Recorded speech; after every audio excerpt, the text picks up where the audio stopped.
कैसे हो दोस्तों। आज हम बात करने वाले हैं सनम तेरी कसम मूवी के बारे में। आजकल इसके पार्ट 2 बहुत ही ज्यादा चर्चा में है। वैसे तो मुझे इस कहानी के बारे में कोई आइडिया नहीं है कि आखिर इसकी कहानी कैसी होने वाली है, पर अगर इसी स्टोरी को आगे बढ़ाकर एक इसी के आगे की कहानी बनानी हो तो मेरी इसके रिलेटेड खुद की एक स्टोरी है जो कि आज मैं आपको सुनाने वाला हूँ। तो दोस्तों, इस मूवी में हमने देखा था कि सरस्वती की मौत के बाद इंद्र सुधर जाता है और अपने बाप की तरह एक वकील बन जाता है। तो उसके आगे मैं अपनी कहानी शुरू करता हूँ। तो इंद्र अब एक बहुत ही बड़ा वकील बन चुका है जो कि बहुत ही फेमस हो चुका है। उसने बहुत ही ज्यादा तरक्की तो कर ली है, पर वो बहुत अकेला रहता है। उसका कोई दोस्त भी नहीं है। उसका बाप भी उसके अकेलेपन से बहुत परेशान रहता है। पर इंद्र सरस्वती को आज भी उतना ही याद करता है और उसके बिना किसी और के बारे में नहीं सोचता। एक दिन एक केस की वजह से उसकी टक्कर ऑपोजिट साइड की एक लेडी वकील से होती है। वहां पर इंद्र अपनी इंटेलिजेंस से वो केस जीत लेता है।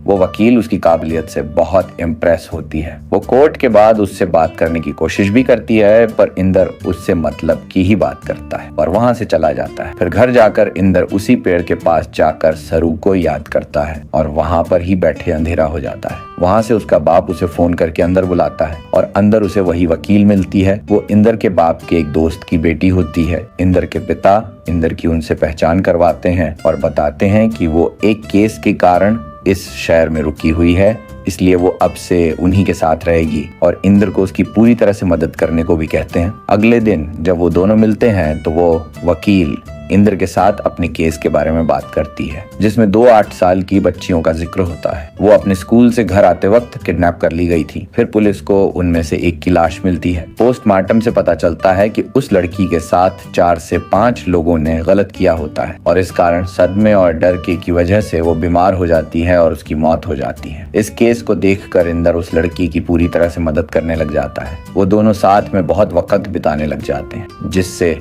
उन दोनों के बीच काफी अच्छी बॉन्डिंग बनने लग जाती है। तो दोस्तों, अगर आपको ये स्टोरी पसंद आ रही है तो कमेंट में बताएं। अगली वीडियो में हम दोबारा से सरस्वती और इंद्र के प्यार की झलक पैदा करेंगे।